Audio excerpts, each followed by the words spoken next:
Boom. Oh, of the Red Pill Diaries. I'm your host Rashid. Hold on one second. We're taking things off the screen. I was testing out a few videos that I might want to play for you guys that I saw in the news or that I had downloaded that goes along with some of the news that we've seen today. Today's show is titled Live, Real News at Noon. And the reason I say real news at noon is because we get to the core issues. We read in between the lines and we uncover the hidden messages in all of the writings from the news outlets, which are mouthpiece of the U.S. and the Western governments. Now, we're going to go into something real quick. Give me a second. I noticed that recently the United States has been working out military deals with the Scandinavian nations, and do you remember? See, some people have short memory. Do you remember prior to them forcing those nations into NATO? Because that's what it was. It was behind the door deals and a lot of pressure to force those nations into NATO, right? Do you remember that the United States says we have no plans of stationing military assets and bases there? I know you all recall this, right? Isn't that the same mantra that she uses everywhere? We have no plans of doing so. And right after so, she does it, right? Now, again, a lot of this is blowback from Russia, from Russia's inactivity on what goes around comes around. See, America has had her way so long, geopolitically, economically, and politically, globally, that she thinks that she is the exception to all of the rules, all of them, regardless of whatever. I don't care how much she trumpets territorial integrity and national sovereignty about Ukraine, because Ukraine is a pawn in her plan to weaken and break Russia up eventually, and also to surround China. She ignores those same mantras in Syria, in Chad, in Niger, in Burkina Faso, and the list goes on. It applies to thee, but not to me. And see, this is what is causing the world to be fed up with the American and the UK empire. Because of the double standards, the hypocrisy, the blatant fascism and racism and sexism, and then trying to force feed everybody a liberal agenda of this, I can't say it because YouTube, but you know, same sex stuff and all of this madness. They have incorporated it in everything from television to cartoons, everything, to try to break down your resistance. See, when a person goes after you, let's look at boxing for a second. Let me give you an analogy, because I'm the king of analogies.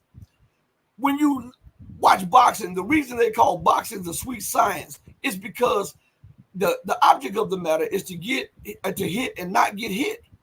And so what a boxer is thinking is, let me break down my opponents. Why? Because around the third, the fourth, the fifth, or the sixth round, they won't have power enough in them to resist my onslaught and my pace as I pick it up, right?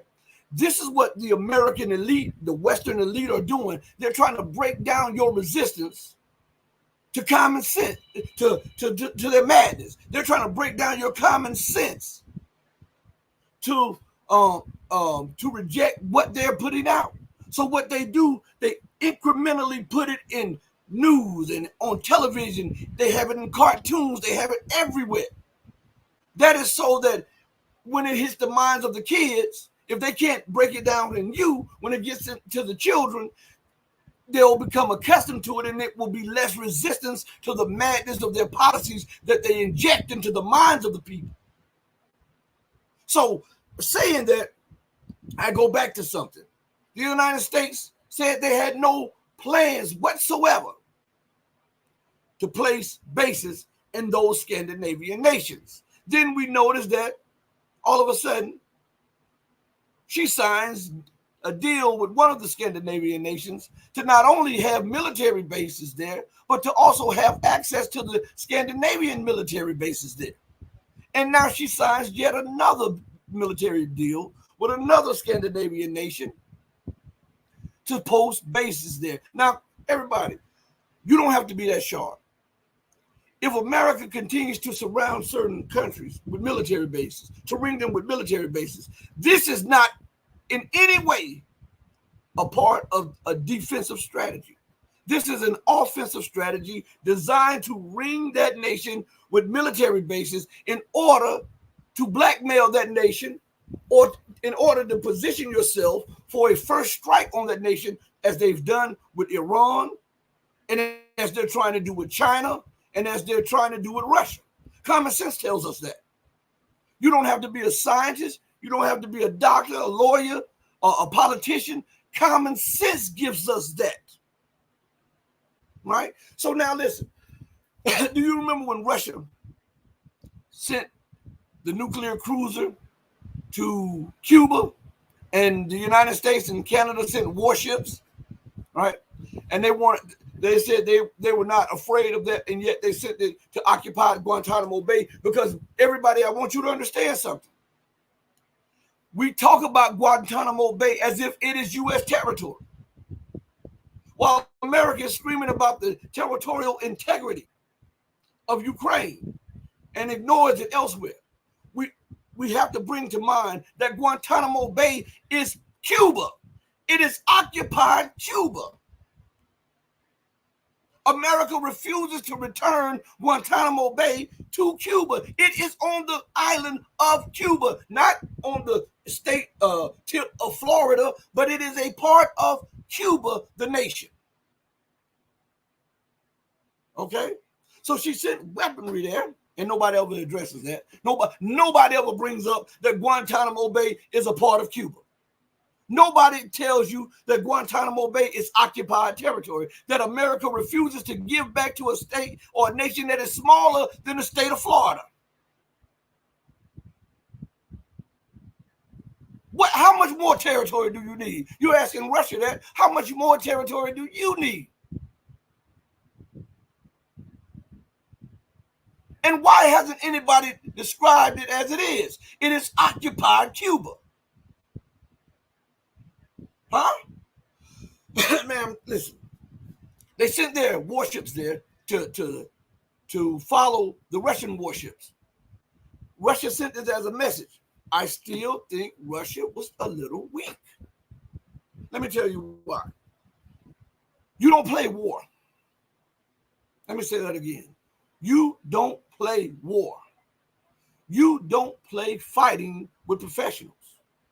When you go into an area to confront a professional, you must be prepared for whatever that professional brings to the plate. So America is not playing war. That's all she knows. She has been at war almost her entire history. So that is the one thing that she is good with at, and the one thing that she is comfortable with. Russia continues to restrain herself by rules and regulations of the UN, which the United States and the UK are responsible for. If you're in a mud fight, you got to get in the mud. You can't fight the wrestler in the mud from outside of the ring. You have to get in there and get in the mud too. So listen, with that said, we know America is opening up another base, just signed a full basing rights deal with another Scandinavian nation. Now, here's the kicker. Why does she need all these bases? I want you to ask yourself, with a bloated budget, with deficit spending, as far as the eye can see, with borrowing the likes of which is unheard of from enemy nations alike and her allies, what the hell are the leaders thinking to put more debt on the back of the people here in America? Because those bases must be paid for. They must be upkept. You have to transfer troops in and out, weapons in and out, warships in and out, warplanes in and out. You have to have food. You have to have logistics support. You have to have all of that. Costs tens of billions of dollars in a nation that is drowning in debt. I would say America is the Titanic, and her debt problem is the entirety of the oceans of the world. I'm asking, what economic and political sense does it make to establish new bases that is going to cost the people in America billions of dollars. And think about this: while this is being done, there's a growing homeless camp across America. While this is being done, acquiring an affordable home is becoming nearly impossible. While this is being done, in your name, I might add, the explosion of hunger across America is unmatched in the history of America, even during the Great Depression. This is not what I'm saying. This is what the government offices are saying. This is what HUD has said. This is what those other government offices that are responsible for coming up with solutions to this is what they have said. And yet you have money for more military bases, but you don't have money for Head Start. You have money to exploit the soldiers and the sailors and the airmen and deploy them away from their families at the cost of tens of billions of dollars. Yet you can't take those same tens of billions of dollars that you are borrowing to invest in those veterans who have already served and who need mental help, who need financial help, who needs food help. What sense does that make? You see the lunacy of empire. Okay? You can invest in military bases in R&D, research and development of even more deadlier weapons, while those who have already served are suffering. Those who have already been in combat are suffering. There's no way, I don't care how successful you may look to the public, there is no way that you can go to war and take a person's life and it not affect you. There's no way. There is no way that you can see death and destruction and it not affect you. Why aren't they investing capital in the people instead of in the weaponry? Your day as the supreme hegemon is over. So the best and the most rational and sane thing to do is stop antagonizing those who are ascending. And maybe your fall won't be so hard and so low. But this exceptionalism is so deeply embedded into the American power structure that even when you tell them something about thinking rational, they look at you as if you are insane. This is the American political system. Now, let me thank everybody for joining me because I didn't get a chance. Because I want to talk to you a minute and get a little bit of news address and get a lot of things off my chest. So let me go back and say, I want to thank everybody who's joining me from Twitch, Twitter, Rumble, Odyssey. I would say locals, but we were cut off from locals during the intro. I took the picture to let you know we were cut off from that. All of you who are joining me from all of the different platforms, thank you so much. All of you who comment, who watch, who subscribe, who share, thank you so much. It means so much. Those of you who super chat or super thanks, thank you so much. Thank you for the channel members. Thank you for the patrons. From the depths of my heart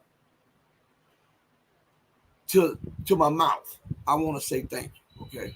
I do want to say thank you. You mean a lot to me. You mean a lot to the movement. And I'm going to continue, by the grace of God, I'm going to continue doing this and continue putting it out and continue to force people to think, because we've become so lazy. And think about it. We've become so lazy at a time when so many lives are at stake. So many lives are at stake. Again, you think I forgot what I was saying. I don't do that. I want to go back into time. I want to go back to when I was telling you about a lot of this is on Russia. Now, with all of these military bases, probably 2014, Russia didn't have the military or the economic capacity to fend off what she's now taking on. I grant you that. But we're not in 2014 anymore. We're 10 years from that.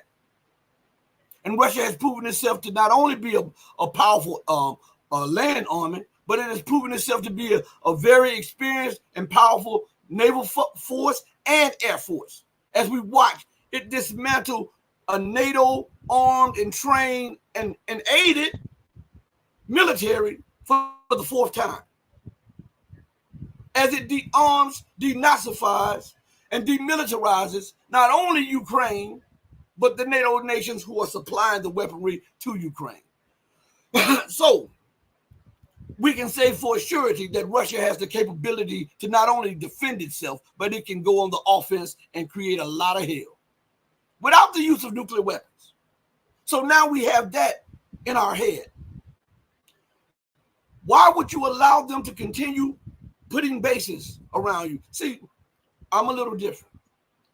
When this stuff was going on with Ukraine, and America was cajoling and bribing and threatening the Scandinavian nations to join NATO because they were so-called fearful of a Russian invasion. Russia should have redirected some troops. I had been saying this behind the scenes. Russia should have redirected some troops to its cross-border, to its border with one of the Scandinavian nations that was supposed to be neutral. And since that nation violated its neutrality, because remember, Russia could have controlled that country, but Russia allowed that country to be sovereign, quote unquote, when it agreed to neutrality. Russia didn't even try to get it on its side, which is, to me, that's kind of crazy. But it agreed to neutrality. Once that was violated, Russia should have sent troops over the border, because you know what's next. They were going to get in. They were going to get put into NATO, and America was going to set up military bases close to Russia. So, as a bargaining chip, I'm not advocating war. Russia should have crossed the border and occupied a percentage of the border area, maybe as far as 30 to 40 kilometers deep. That way, and then tell that Scandinavian nation, listen, we don't want your territory, but we can't allow you to have U.S. military bases here. So here's what we'll do. We're going to govern this militarily, but we'll let you have the political say-so over. So long as you keep your signed, not just spoken, but your signed promise of neutrality.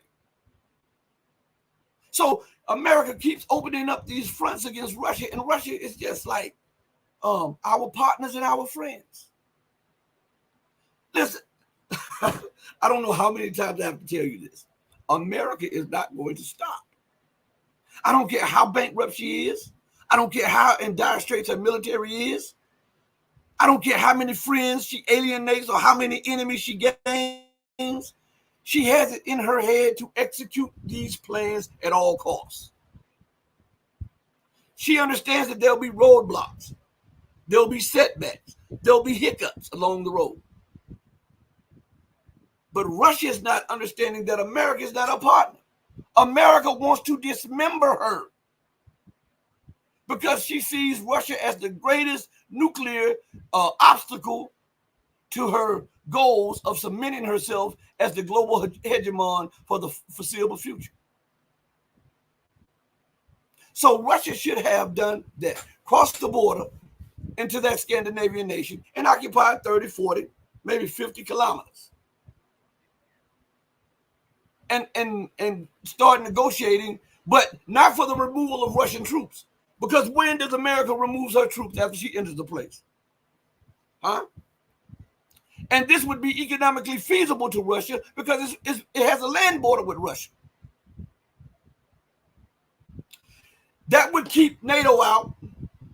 That would also keep the neutrality of that certain country I'm talking about. And that will close one fire or put out one fire that America is lighting all around the borders of the former Soviet republics. And all while America is doing that, what should Russia be doing? Huh? Putting pressure on America.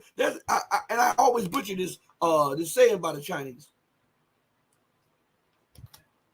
But they say, when a man is lighting fires in front of your doorstep, you have to light a few in front of his so that he can't focus on yours, and he has to go back and focus on what's going on his doorstep. So while America is establishing military bases, what Russia could do is she doesn't even have to establish permanent military presence in the Western Hemisphere.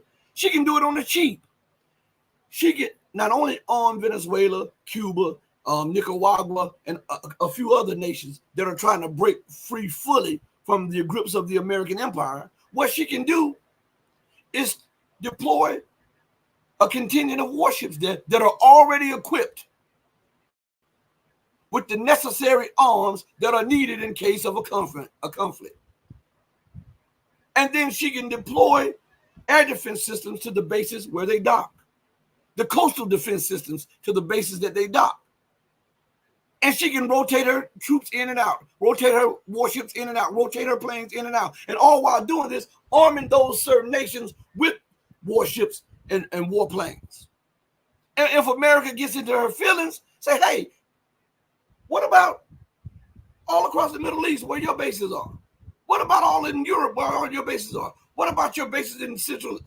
You can have bases in Central America, but I can't. Tell me why I can't. Well, this is our backyard. Well, what the hell do you think about the Soviet Union? All those Soviet republics that you're trying to turn against me and you're trying to occupy. So now, since you're up in Central Asia, I'm going to be up in Central and South America. Not that I disrespect and disregard the territorial integrity and sovereignty of those nations. It's because I want to help them to arm themselves against any aggressor. What's good for the goose is good for the gander, right? I've heard pundits talk about, well, Putin says now that they may arm people. I've been telling you that for 2 years. There's the only way that the empire slows down is it gets a black eye, busted nose, a couple of chops knocked out. Otherwise, she's full force ahead. Right? And this is what Vladimir Putin has to say about the situation.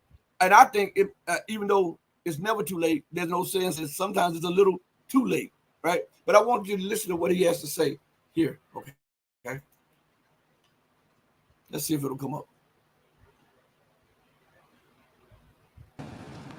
We are thinking that if someone believes it is possible to supply such weapons to a war zone in order to strike our territory and create problems for us, then why do we not have the right to supply our weapons of the same class to those regions of the world where there will be strikes on the sensitive facilities of those countries that are doing this against Russia? So the response could be asymmetric. We will think about this. And of course, such actions will finally destroy international relations and undermine international security. Ultimately, if we see those countries being drawn into a war against us, and this is their direct participation in a war against Russia, then we reserve the right to act in the same way. All in all, this is a path to very serious problems. Well, a marathon 3-hour interview on the sidelines for the off-topic raised. Of course, the conversation was dominated by the war in Ukraine, not just its causes, namely the Western-backed coup in 2014, not just the narratives being spun about an expansionist Moscow, but also about the realities on the ground today. Now, one reality which Vladimir Putin is, as we just heard, very clear-eyed about, is that Western-supplied long-range missiles will almost inevitably be used by Kiev to strike Russian territory. Now, we know that this is something that has been endlessly debated in recent weeks by the media and politicians alike in Europe and in America. But it now seems fairly obvious that despite initial reservations about their weaponry being used to strike cities like Moscow, where I'm standing now, or St. Petersburg, the West has given the green light, untying Kiev's hands in this regard. A risky and dangerous move which will probably only open the floodgates for further escalation. As for the fear-mongering which Western capitals are engaging in, here's President Putin's reaction to that. There is no need to invent anything and use these ideas to form an opinion about Russia. Forming an enemy image out of Russia is not necessary. You're only harming yourself by doing so. You made up that Russia wants to attack NATO. Are you completely crazy? Dance like this stable? Who came up with this? It's nonsense, you know.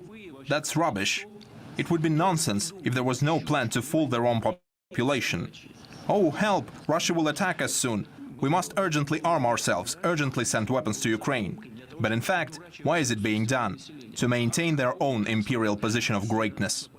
The question of the Ukrainian leader's legitimacy was also raised. Now, you probably remember that Zelensky cancelled the presidential elections, which should have taken place this year, citing wartime martial law. But his critics say that since his term officially ended in late May, he is now unconstitutionally running the country.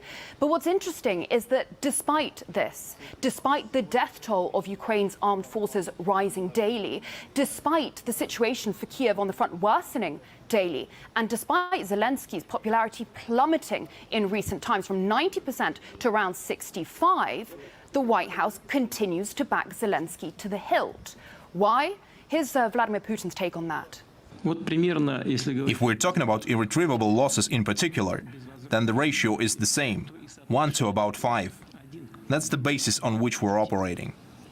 This, by the way, is the reason for the attempt to carry out total mobilization in Ukraine, because there are very large losses on the battlefield.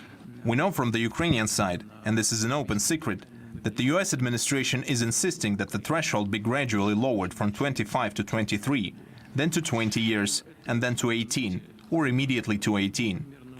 Because now they already require registration of 17-year-old boys. We know this for sure. This is a demand from the US administration to the Ukrainian leadership, which can hardly be considered the leadership after elections were cancelled. In any case, I think that the US administration will force the current leadership of Ukraine to make these decisions, to lower the mobilization age to 18 years, and then they will simply get rid of Zelensky. Now it's June 2024. It seems to me that it will take a year to do all this. Until the beginning of next year, at least they will tolerate him. And when he does everything, they will say goodbye and change him. There are several candidates, as far as I understand. And this really all feeds into the wider issue of not just Zelensky, but Ukraine as a whole being little more than a pawn for the West, cynically abused by Washington, especially in the name of great power politics. After all, no one in the US is interested in Ukraine. They are interested in the greatness of the United States, which is fighting not for Ukraine and not for the Ukrainian people, but for its greatness and for its leadership in the world. And in no case do they want to allow any kind of success for Russia, precisely because they believe that in this case, the leadership of the US would be damaged. That's the gist of what America is doing. So those were some of the key takeaways from that pretty comprehensive interview, and definitely an overriding sense that President Putin is under no illusion as to whom Russia is really fighting and how far the West is willing to go to cling on to the global dominance that it has enjoyed uninterrupted for centuries. So now we get a good understanding of this. First of all, Vladimir Putin understands that America is not going to give up, that NATO is not going to give up, that they're the cause of it. But this is what I don't get, because I hear this with all alternative and mainstream media. I hear with RT and I hear with all of the people. They always talk about escalation. And in the way they talk about it, as if Russia responds to something, that is an escalation. And for the life of me, I'm like, huh? They'll say, well, I don't think Russia would do this because it may cross America's or NATO's red line. To hell with NATO's red lines. To hell with the US's red lines. They see no red lines for Russia, and they openly stated it. If there's no red lines for me, there's no red lines for thee. If I don't have a right to a sphere of influence in my region, you don't have one in yours. You're not dealing with Grenada here. You're dealing with a superpower in Russia. And Russia needs to get up, stand up, and be accounted for as one. Look, if America can put bases there, deploy warships, it's cheaper. You don't have to build any facilities. You can use the facilities in Venezuela. I'm pretty sure Maduro would love to have your warships there, especially as America tries to occupy territory that is in dispute that Venezuela is claiming. So I'm pretty sure to have the Russian naval vessels there would give it air cover, sea cover, and everything. Cuba would have 5 or 6 for X400, and a couple of S350s, and a couple of the upgraded S300s, Panthers, Tor, Bucks, all of those. I would arm Cuba to the T. That if you tried to fly over Cuba, tried to fly next to Cuba, they would shoot you down. Isn't that what America is doing? Isn't that what NATO is doing? And they openly stated, "Oh, we've given our 7th or our 8th or 9th economic military package to Ukraine. Our job is to stay with Ukraine until the end. We will arm and finance Ukraine to the end." Okay. I've tried to convey my security issues with you. You've ignored them. I've tried to negotiate with you. You've ignored it. I've tried to befriend you, and you spat in my face. So now what I'm going to do, I'm going to apply that age-old adage, "As thou hast done, so shall it be done unto thee." And when I start doing it unto thee, don't start crying. Russia has many allies in Latin America. Use it to your advantage. Even if you want to do it with a token warship, send 2 token warships there. America would be outraged. Send 2 here, 4 here, 3 here, 6 here. That adds up after a while. And now you have a AD zone from Cuba to Argentina with your air defense systems on your warships, and then the air defense system that you unload at the base. So America does not have freedom of flight anywhere in that region. That's what she's trying to do in the ex-Soviet space. That's what she's doing in Europe. That's what she's tried to do in Africa and is being rebuffed. That's what she tried in the Middle East, and that's what she is now planning against China and Asia, as thou has done. See, if these nations do not enact the very law of nature, self-preservation is the first law, then there is no way they will ascend to a superpower status. There's no way that they will ascend to true independence, because they will always have to bow to some directive of the West. You've got to put in that strategy. Okay, if you want to put a machine gun in the house next to me, I'm going to put a bazooka in the house next to you. So before your machine gun gets off, I'm blowing up your house. And YouTube, this is just this is not advocating war. This is, and I don't think Rumble is like this, but I got to say this to sensitive, all in your feelings YouTube. I'm not advocating war. I'm not advocating death. I'm advocating justice, freedom, justice, and equality. That's what I'm advocating. And I will continue to advocate freedom, justice, and equality until the casket drops. You cannot disrespect other people's rights and security concerns and then demand for them to just adhere to everything you have to say. Man, if you don't get out of here with that foolishness. Look, I'm looking down. Something popped up on RT. And RT sometimes it acts like it's in bed with the West. But anyway, there's an article that came out today, and it's titled, U.S. and U.K. Don't Give a Fig for the Rule of Law. Rogers Waters, one of the co-founders of Pink Floyd, the music group. He says, Washington and London will do anything to conceal their crimes, the Pink Floyd co-founder has claimed. Years of vicious persecution of WikiLeaks founder Julian Assange show that Washington will go to any lengths to escape justice for its crimes. Former Pink Floyd bassist Rogers Waters has told RT in an exclusive interview aired on Monday. Haven't I been saying that? There is no way America and the UK are going to stop unless you stop them. And I'm going to tell you why. And this is left out of the equation on every platform, on every site. Why America? Because they'll say, I don't understand. They keep doubling down and tripling down. And I say they double down and triple down. Then I give you an explanation of why. I don't just say it. I give you an explanation of why.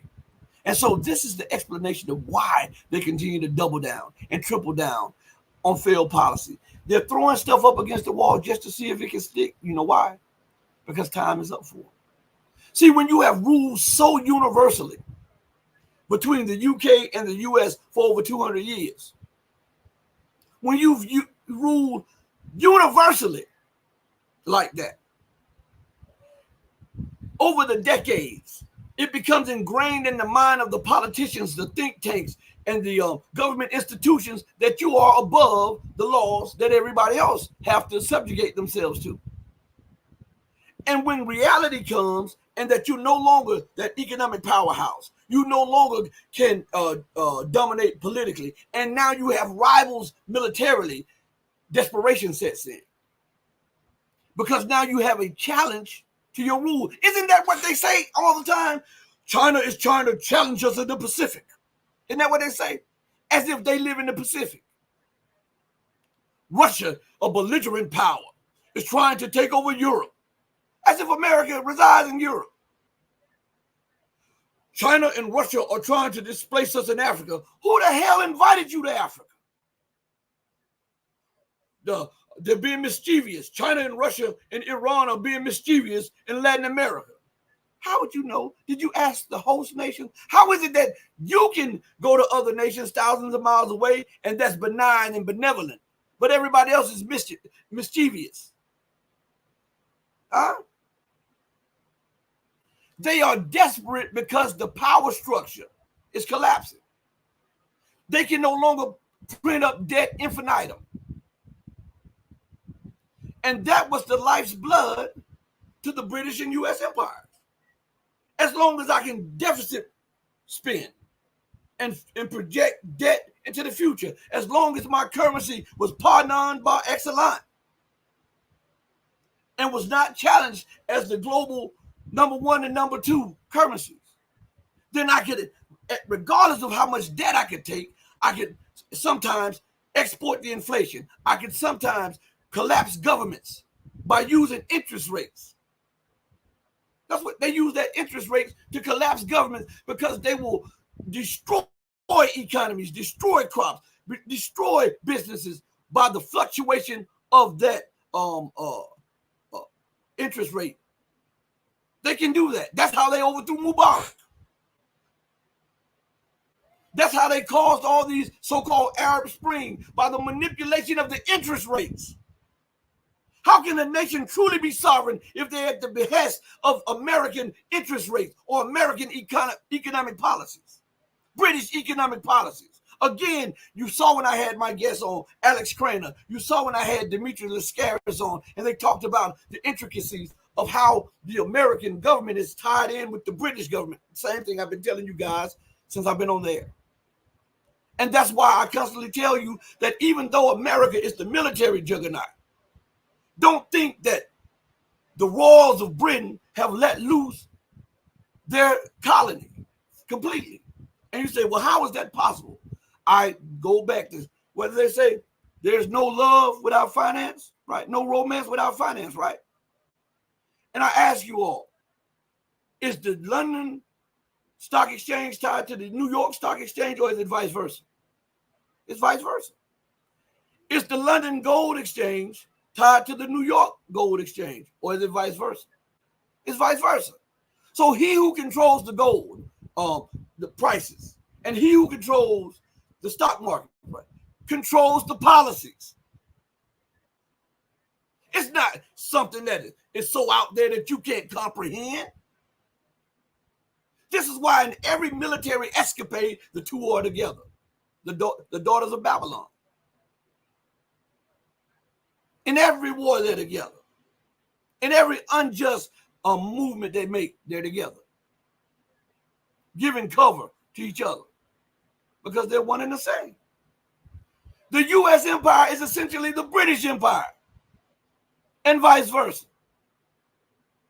And no one talks about it. But Roger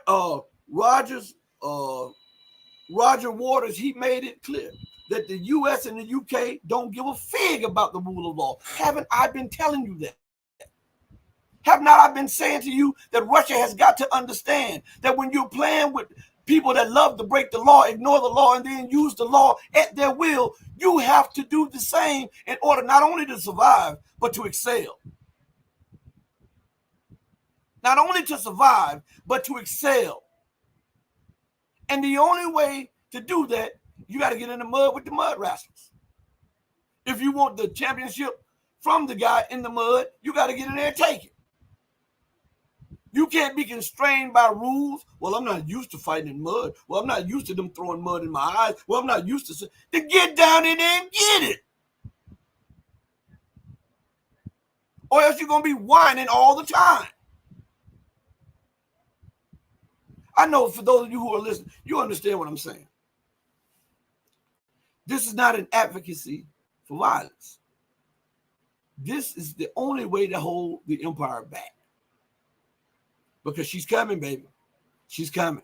And even with all of the losses she's racked up in Ukraine, has that stopped her from deploying aircraft carrier groups to the Middle East, which I told you that's the theater of war that you better be concerned about. I told you this year. I told you last year. I told you the year before last. Even when the Ukrainian conflict flared up, I told everybody, where you need to look at is the MENA region, the Middle Eastern, North African region, because there's a great buildup and there will be a conflagration there, and it will take place, and it will be a major regional conflagration. And now look, listen to me, everybody. If I did not say this, go back and check the videos. This is the way you can tell whether a person is a liar. Go back and check the videos and see if I told everybody this. I was warning them of the conflagration between Palestine and Israel 2 years ago, 3 years ago. I was warning them that this thing was reaching the crescendo. It was reaching the point of no return. And I was telling them that with America's intransigence and arrogance and dealing with African nations and Middle Eastern nations, this has all of the recipe for a explosive soup to be cooked up. I've been telling you that. Look what's going on there. But I don't get any credit for it. Everybody else does. And when they say stuff that I've said 2 years ago, people, oh, yeah, I understand. How come you didn't understand it when I said it? I know I'm a country boy, but hell, I know you can decipher what I'm saying. A lot of the big channels, a lot of the stuff that they're saying, I've said this stuff. I've been telling the people this stuff. But here's the fault with the larger channels and the pundits. They believe that if America does X, Y, and Z, she can rebound. If what are they always saying? If this was filth, we'd all be drunk. America's doing such and such. But if we get Trump, this will happen. Man, you had Trump. What happened? Huh? So this is not an experiment that we don't know about. Well, if we can get rid of Biden, hell, everybody want to get rid of Biden. but still, Biden started executing Trump's position as Trump started executing Obama's.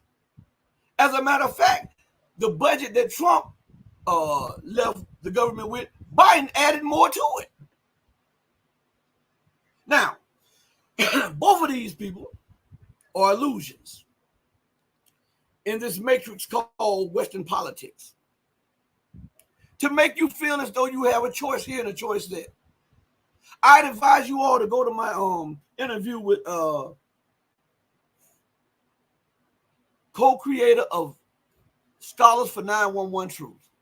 I advise you to go there and view one of my interviews. I did multiple interviews with Kevin Barrett, where he gives you a breakdown of the deep state and where he gives you the beginnings of Biden and Trump. It's in the video. Just go look at it. Okay? So don't think that Trump is the savior for America. It's a mathematical. Listen, there is a mathematical impossibility that America can escape what she now finds herself in. And I'm not saying it as a doom and gloom and boom. I'm talking about mathematics. Listen, if we use mathematics And say, for instance, you want to get to 10. And you have 1 and 1 and you multiply that. I don't care how many times you multiply it or flip it backwards, flip it upside down. It's still going to be what? 1 times 1 is 1, right? Or 1 plus 1 is 2. It can never be 10, regardless of how much we want to reach 10. Because we have guidelines, rules, and the way they set up the mathematical problems that gives us a solution to 10, right? We can't, no matter how much we want it, we can't make 1 and 1 be 10. Okay? So no matter how patriotic you are, listen to me good, no matter how patriotic you are, just look, forget the economics right now. Forget that scene just for 1 second. Just forget it. Forget the what we're being fed in the news, and let's just look at things from a non-biased, rational eye. Okay. Look at America and how she deals with nations. Is that a way to make friends or enemies? Look at America and how she treats her friends. Is that a way to keep friends or make enemies? Look at America, how she overlooks the problems of her people within her own border. Is that a way for growth and prosperity in the future, or is that a way for collapse? And then we turn to the military component. Look at how she deals with people militarily. And look how she overlooks and just ignores international law when it suits her, but then demands that everybody else obeys international law. While she's screaming about Russia in violation of international law, Israel has been in violation of international law since its inception. And she screams that one word, but Israel has the right to exist. But we have it on the books there that all occupied land must be returned. This is a UN resolution. And in the resolution, it tells you for peace to be had, Israel must do what? Return all occupied land and allow for these people to live free. So you're screaming about, oh, I don't know why the Palestinians are doing what they're doing. Because Israel has been in violation of international law since its inception. And America and Great Britain has allowed it to be so. So when you see, I don't beat around the bush, everybody. For those of you who may be new to the channel, I don't beat around the bush. I'm going to call an ace a ace and a spade. If I alienate you, it is not because I'm trying to hurt you religiously or hurt your feelings. Sometimes truth hurts. When a doctor is trying to find out what's wrong with you, right? And the doctor finally finds out what's wrong with you. He said, hey, you got a growth there. And it's blocking your arteries. I gotta do some surgery on you. That surgery is gonna hurt. You're gonna have to do some recuperation. But if he does not remove the block, you die. So what I'm doing, I'm surgically removing the mental blocks of information that continues to hinder you from pumping in what you need to maintain mental and spiritual clarity. Okay? How in the world can you talk about breach of international law when you have been in breach of international law since your inception? Israel has been in breach. France is in breach. The UK is in breach. NATO is in breach of international law. Was that international law when you bombed Libya and sodomized Gaddafi? How much more breaking of international law when you depose a leader, kill his children, try to kill his grandchildren, and then sodomize him, then put a bullet in his head? Because he wanted to turn from the dollar and the euro into United States of Africa, gold dinar. And he wanted to use the water under Libya to turn the Sahel and all those areas into a lush fortress of agriculture. You couldn't stand that, so you made up a lie on him and killed him. You didn't just kill him, you raped him. See, people don't know that. They raped Muammar Gaddafi. Would Jesus do that? These countries claiming Jesus, would he do that? Wasn't Jesus against sodomy? And yet America, France, and Great Britain and Germany sodomized a sitting head of state to embarrass him, to disgrace him in his death. You think I want that democracy? Go to hell.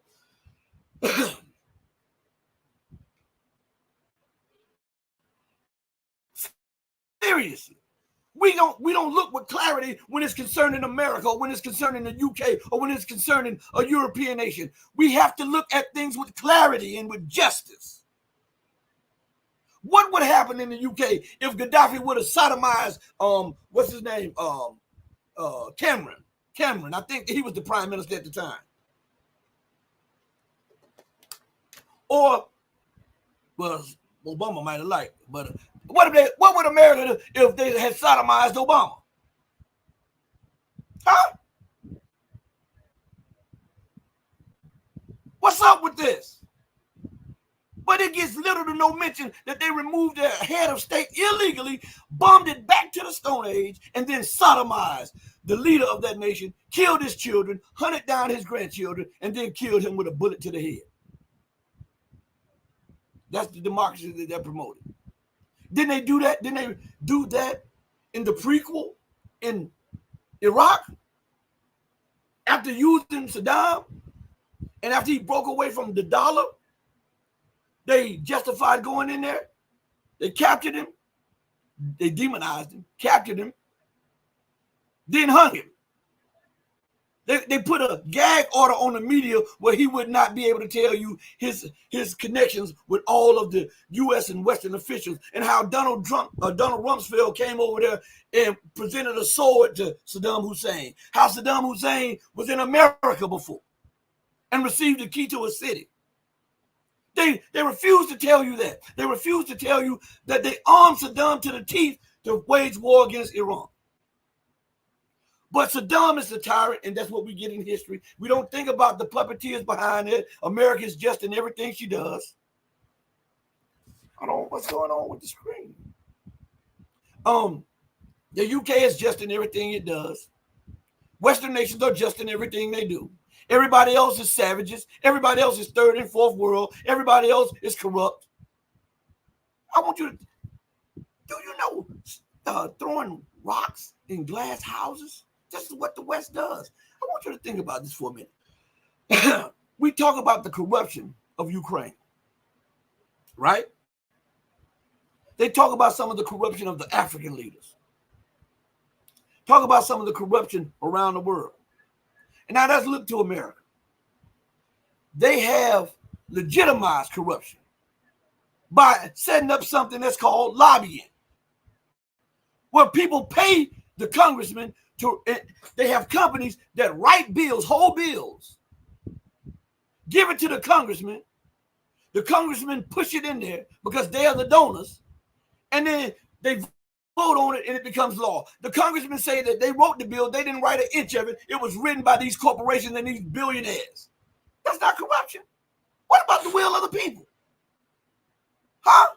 What can be more corrupt than that? To ignore your constituency for dollars so that you can hold office, so that you can hold power at the expense of a nation of 340-some million people. Why don't we call an ace and a spade a spade?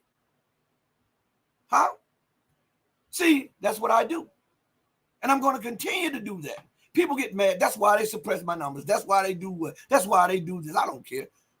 Shout out to Ascended Awakening. Shout out to Joel Bradford. Shout out to Whitehead. Shout out to Net Rando.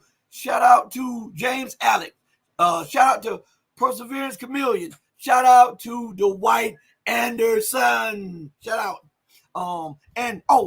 I missed one.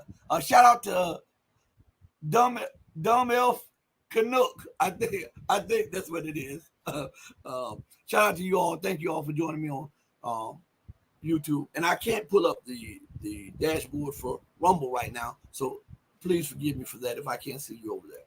But leave a comment and I will respond to your comments later on. Okay, thank you so much. But what is more corrupt than that? Well, you have legitimized corruption. The people vote you in to do a certain thing. Your donors tell you, ignore the people. You're going to do this. We're paying you. Isn't that bribing? If they're telling you, we paid you, you're going to do this. Forget what they voted you in for. That's corruption. That's bribing, right? I'm giving you money to do something that is not to the benefit of your constituency that voted you in office. Why is that not called corruption? Why is that not? Man, come on, stop this. I'm not the sharpest knife in the drawer, but come on. I know you guys understand that, right? I know you guys understand it. And let me go to the chat real quick. And I know that's why I get mad at. But I wanted to ask you something while I'm talking to you all, since I have your attention here, and we're gonna get back on this subject. Hold on, let me give me 1 second, everybody. Whitehead says, "Oh yeah, my favorite news report." Let me get a couple of these things in, and then I'm going to come back and rap with you for a minute. I want to ask you all something. All right, because it is crazy here. All right, and I just want to ask you something because I'm not sure. So before I go off on the deep end, I know some of you guys are more technologically savvy than I am, and I want to ask you something pertaining to the show and the numbers. And it all reflects on the censorship of America and the Western world and how they're trying to silence alternative voices. Okay. Somebody said to me, they're doing this. It's kind of racist, and I said so. And they were like, "Huh? You're not mad?" No, I'm using that platform, so I don't care. You're not going to burden me with your burden. That's not how it goes with me.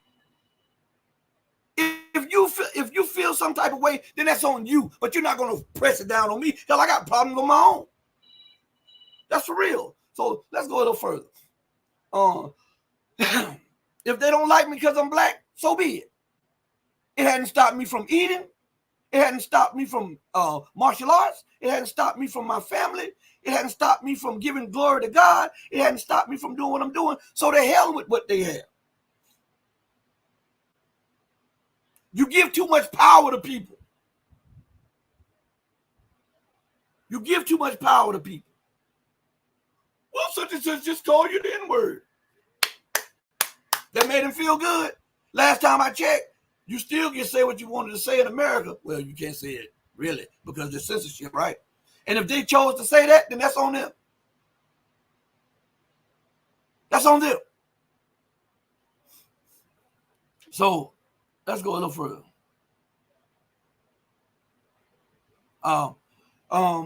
He said, so lately I've been hearing that YouTubers be losing subscribers for no reason, especially the ones that go against the narrative. Well, I can attest to that. I can attest to that. He says, this is communism for real. Them be blaming others of this and that, but are it themselves. Yeah. Let's see. Salute everybody. Listen, everybody, get out of your feelings. People are going to say things that's going to aggravate you. They're going to say things to get under your skin. You got to be like a duck. And what they're saying is water. It's got to bounce off of you.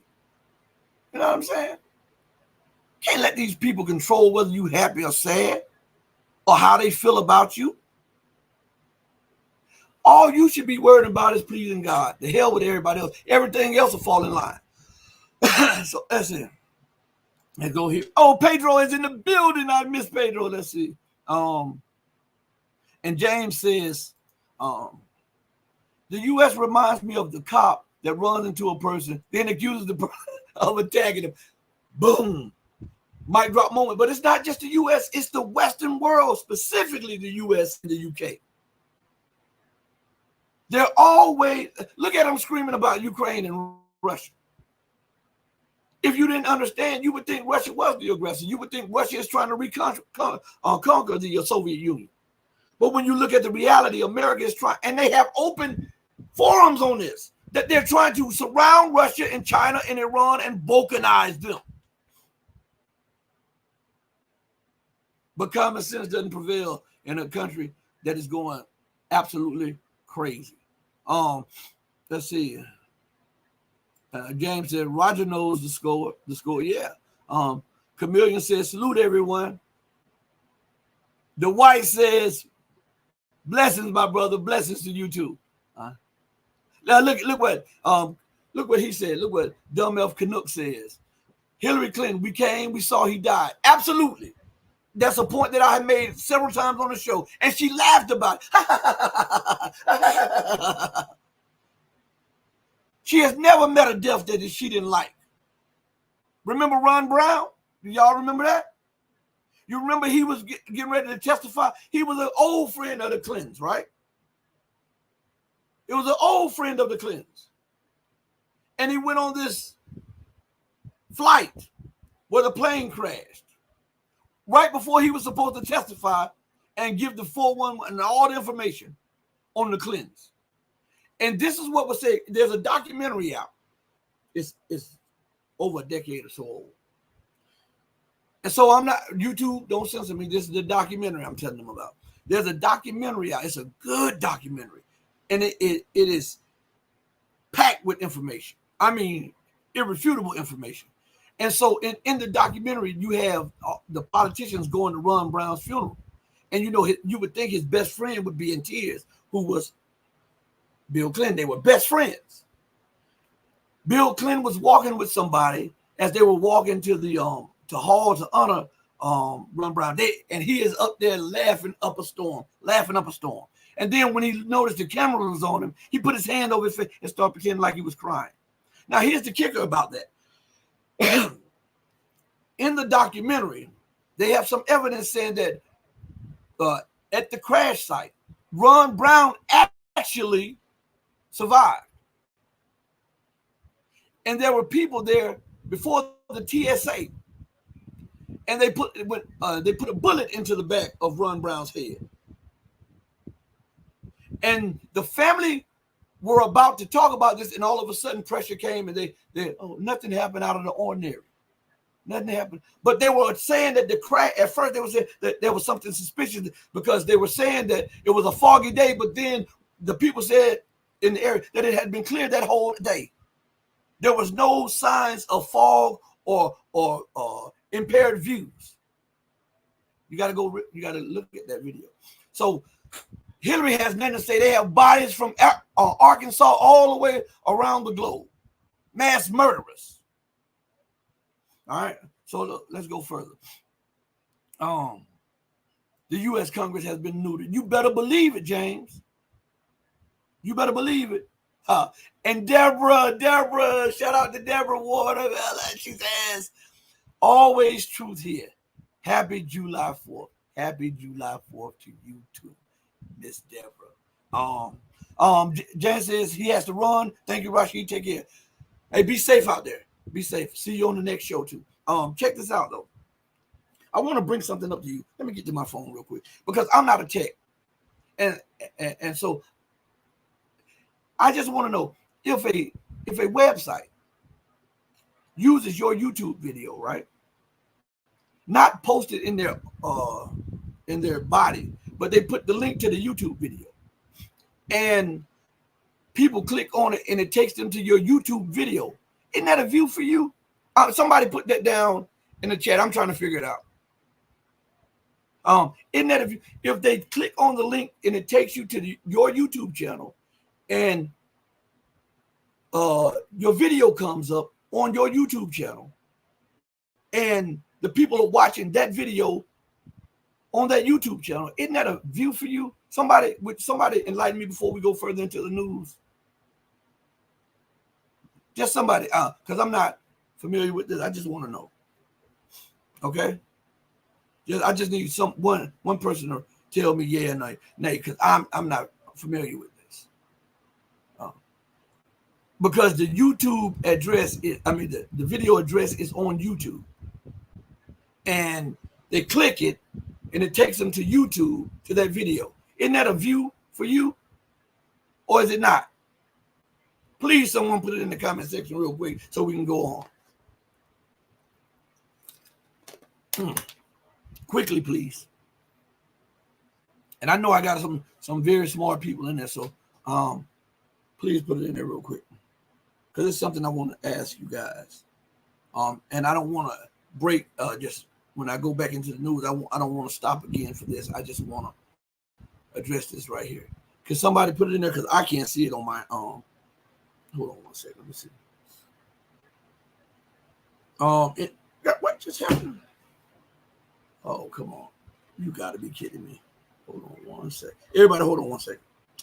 Let me go here.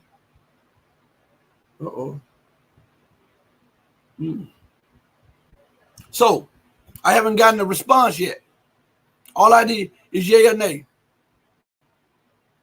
My brother, my sisters, one of you guys put it in there. If there's a link to your website, to your YouTube channel, and someone clicks it, and it takes them to your YouTube channel's video, is that is that a view for you for that YouTube channel? And I'm going to tell you why I asked that. All right, let's go here real quick. Boom. The reason I ask you that, let me go here, is because of this right here. I did an interview with my guy Scott Ritter a few days ago, and YouTube, first of all, it took the video out of the search engine, and then it put it back. So first, because you couldn't find it nowhere. All right. So YouTube says that the video has 2.8K views, right? That's what it says. And I'm telling you this, I want to show you this. I'm looking at it right here on my phone, right here. Let's see if I can put it right here. All right. Let me pull it back a little bit. I'm looking at it right here. Now, it says I have 2.8K views on that. Now, hold on. I'm doing this because I just want you guys to see something. And I know that I'm not like crazy with this. So, where is it at? Hold on one second. All right. So here, on Scott Ritter's page, on Telegram, right? You see that? He has my logo and stuff up. He's telling people about the Red Pill Diaries. And he says, watch the interview with him on the Red Pill Diaries. And it has a click. Let me click here, say click here. So it says click here, and then the YouTube address comes up, what you hit on, and it takes you back to YouTube, right? So that you can watch the video. He didn't put the video on Telegram. He just put a link there that takes you back to YouTube. So remember what I just told you guys. YouTube says I have 2.8K views. Now, on Scott Ritter's page, it says I have 16.9K views.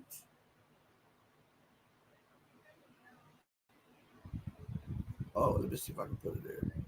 Go to Scott Ritter's Telegram and look. I have to go through for you guys. But let's go back into this news because I just wanted to share that with you all to show you the shenanigans that go on with the numbers. 16.9K over there, 2.8K. But to get that, you have to click on the link and it takes you to YouTube to watch the video. And yet they're not calculating my views. That's crazy, right? That's crazy. But it is what it is. So with the 2.8K and the 16.9, it should be over 20, almost 20K for the interview. But that's what it is. I show you these things so that you all know that I'm not embellishing anything up. I gotta put this up. Right here. Perseverance Chameleon says the Zionist overlords don't like you educated us. Absolutely. They get mad, but listen, you can't stop the truth. You cannot stop the truth. It was something else I wanted to share with you all before I go. Where is it at? I got it. Where is it at? What? Hold on one second. Something just broke. Some news just broke. Oh. Hold on, everybody. Some news just broke. Now, let me address this real quick before I address some breaking news. So now they're saying that, listen to me good, I want you to understand the contempt that they have for you. Not just for the Americans here in America, not just for the Canadians in Canada, or like they say on the streets, in Canada. Not just for the people in the UK, and not just for people in Europe, okay? They have contempt for everybody. Now, Europe has been pouring in billions and billions of dollars in aid packages to Ukraine, right? Is that not right? What is it? Hold on, everybody. Let me stop there. Let me ask my daughter in my office area over there to stop that phone. Hold on one second. Hey.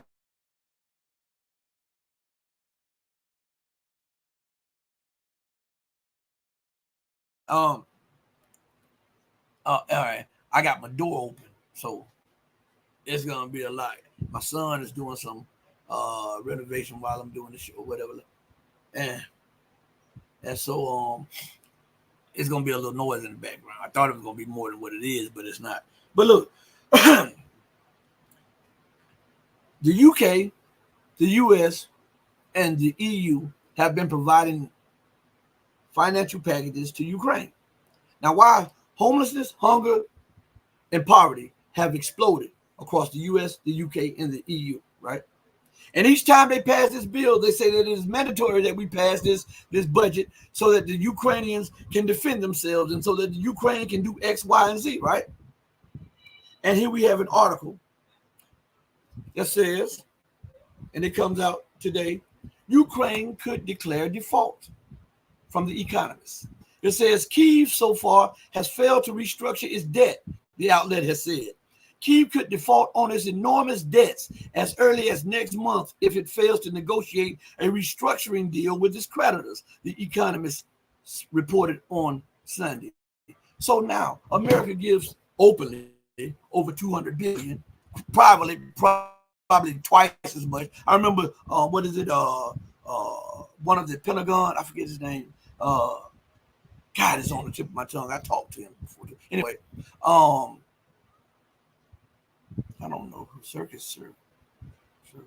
I don't understand. M Spark, I don't understand that. But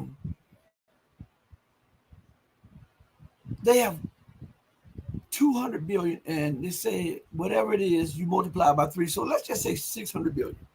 All right. The EU has given billions, 40, 50 billion. The UK has given a few billion, all right, to Ukraine. And yet it is in a worse economic situation than before they gave it to them.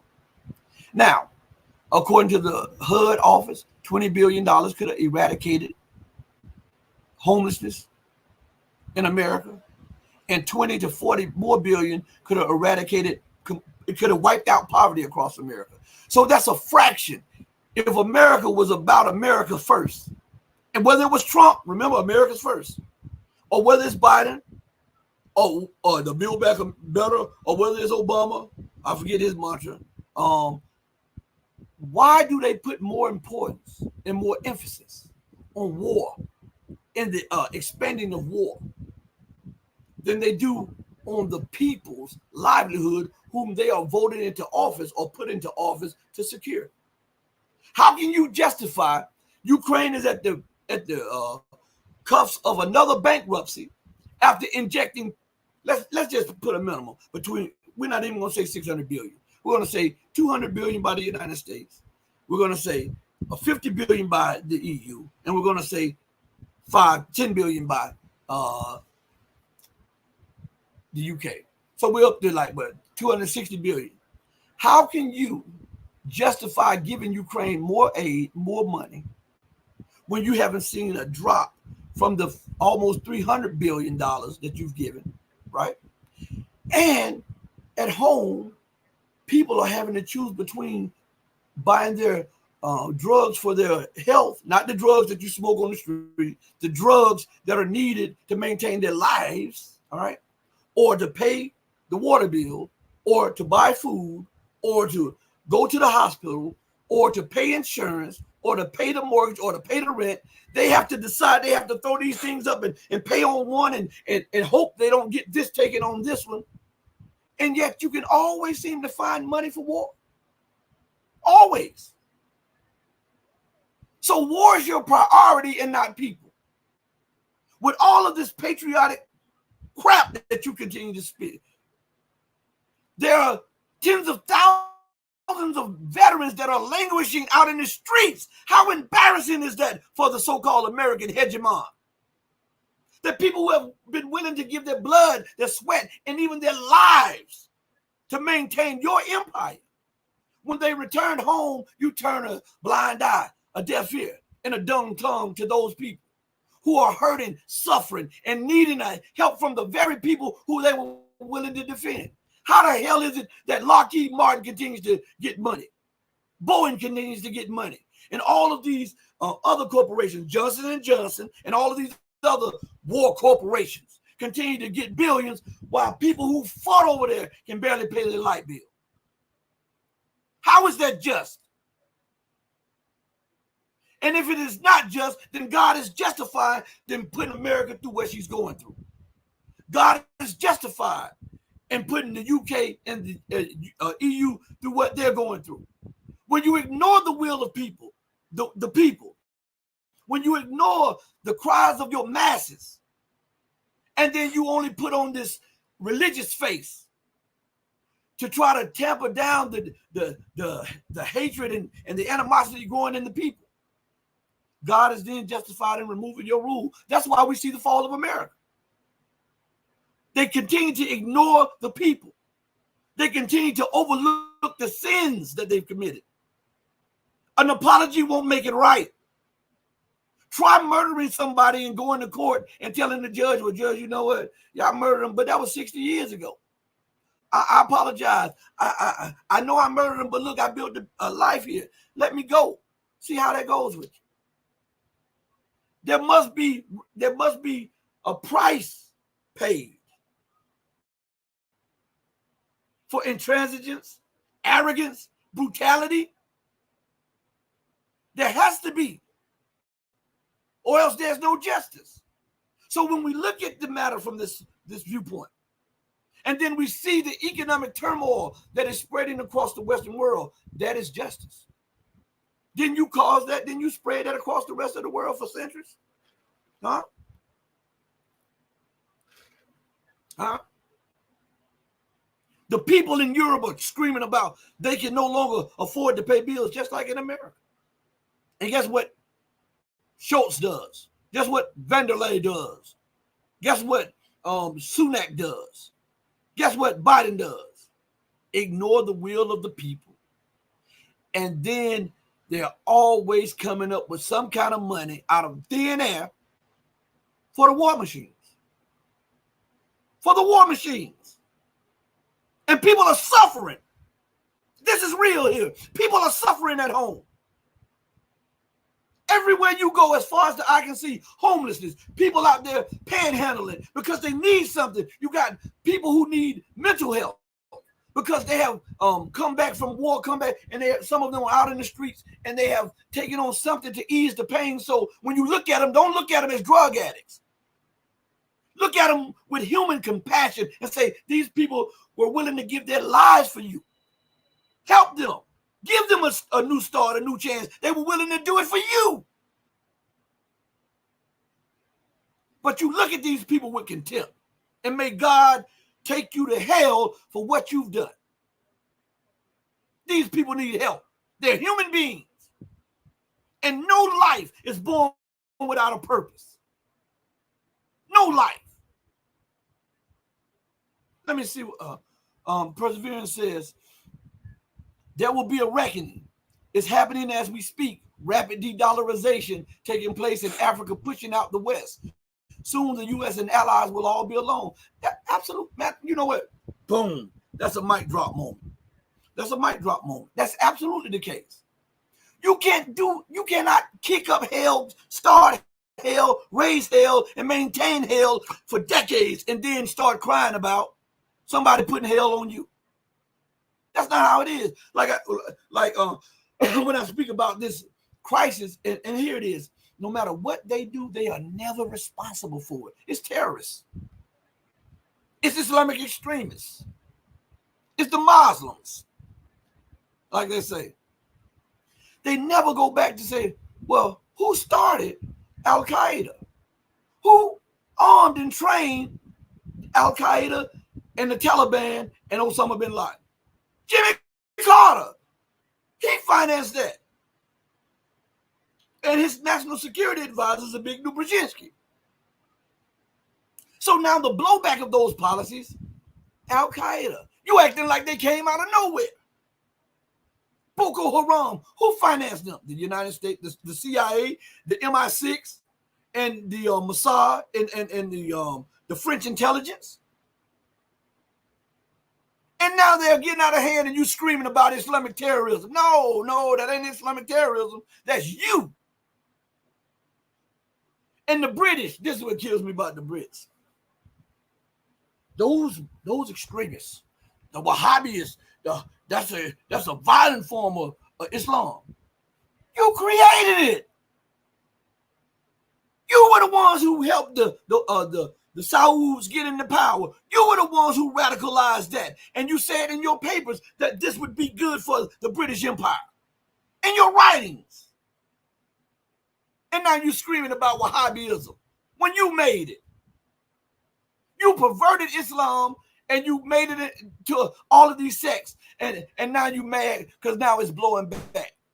Let's go to the so-called migrant crisis. Again, I tell you, Muammar Gaddafi warned, if y'all take me out of power, there will be an influx of migrants from North Africa because they will have no hope after you destroy the governments. What happened? What happened? Because they are so arrogant, they ignored his warning. You can Google it on YouTube, it's still up. You can Google his warning. And then France, the US, the UK, and Germany too, were hiding their hand. All Italy too played a part in this.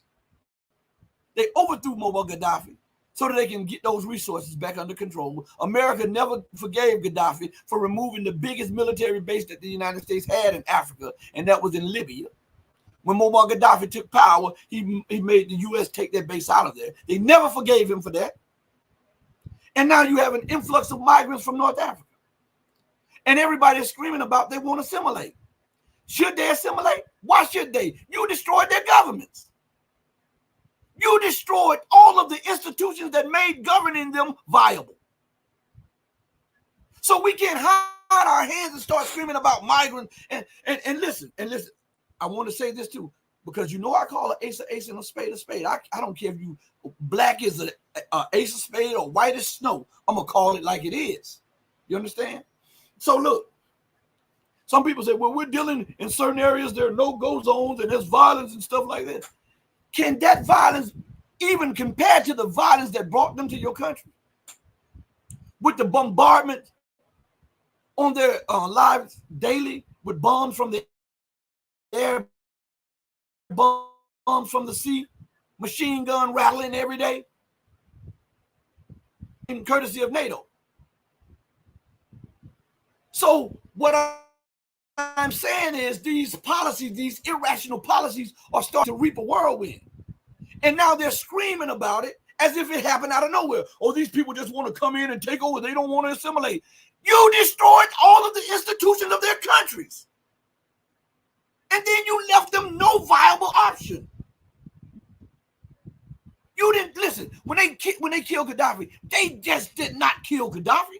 They destroyed the institutions which made Libya a viable independent state, and that was on purpose. They stole the gold, 300 to 500 billion in gold reserves. They stole the currency reserves, 300 billion, 350 billion in currency reserves.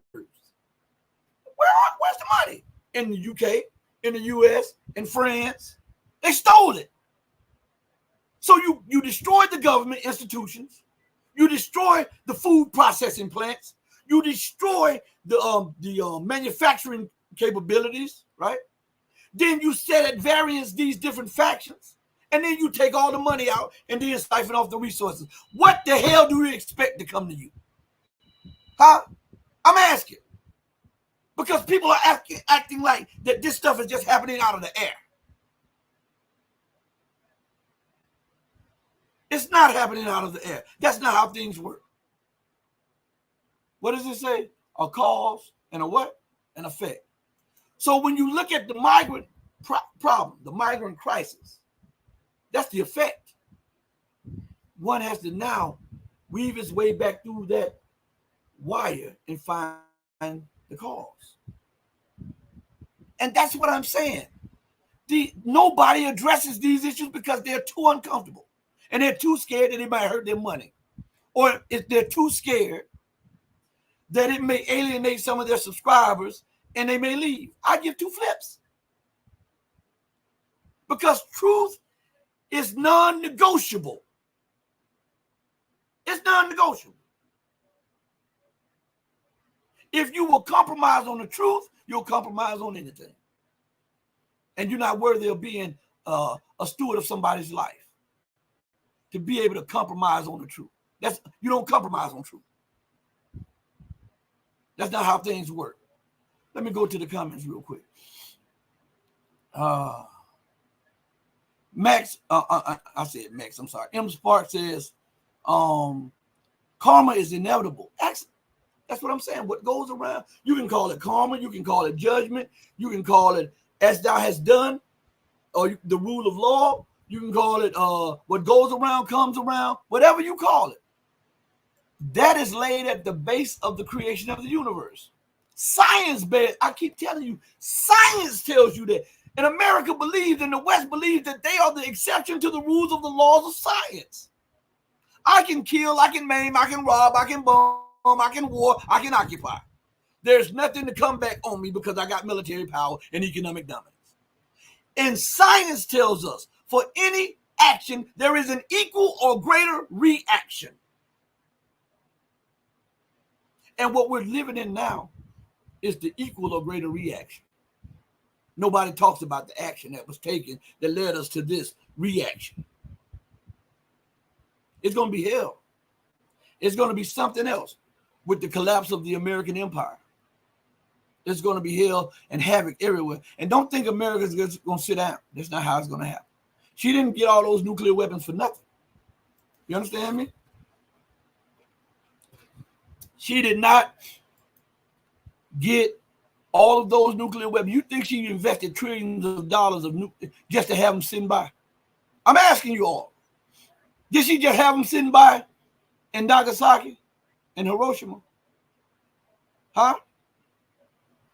Did she have them sitting by when she bombed Libya? Because most people don't know that there was some type of mini nukes used there. Now, look at Iraq and all of the depleted uranium, and look at all those deformed people over there now in Afghanistan. You don't make these deadly weapons just for show. You make them with the knowledge that eventually you're going to use. Does she make her warships just to show? Or does she send them in the sea and let them threaten other nations? What about her air defense systems? What about her guns? What about her missiles? What about her warplanes? What about her attack copters? What about her AWACS? When she made them, they look good. But were they just for show? No. Eventually, she did what? Use them.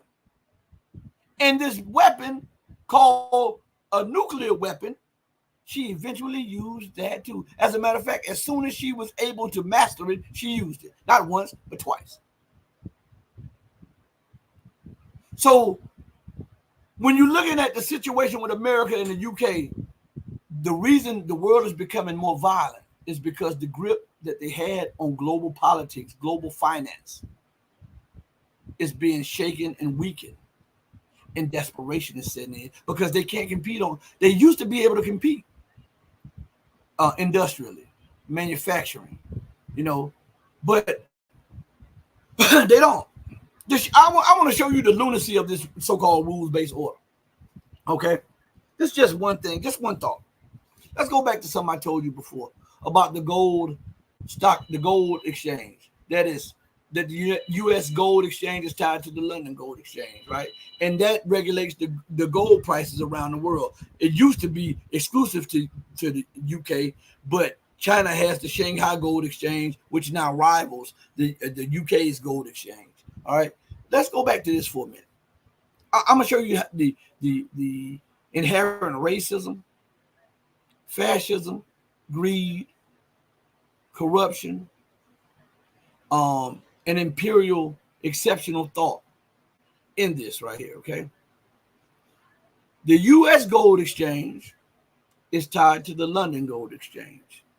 The London Gold Exchange used to, and we'll say, regulates global gold prices, right? So it can manipulate the gold prices, and therefore it can buy more gold if needed, because it can manipulate the price. It can make it drop, it can make it rise, or whatever. Okay. How is it that the UK even has a gold exchange? The UK does not even have one gold mine. Let me say that again.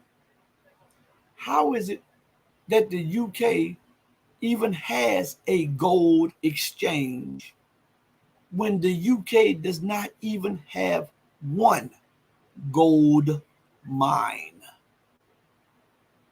That's something heavy to put on your mind, right? And if it does not have one gold mine, then why does it have the right to be over a gold exchange that has the authority to raise prices and drop prices in gold when you have no commodity of gold like that? Shouldn't that be in a gold producing nation? Huh?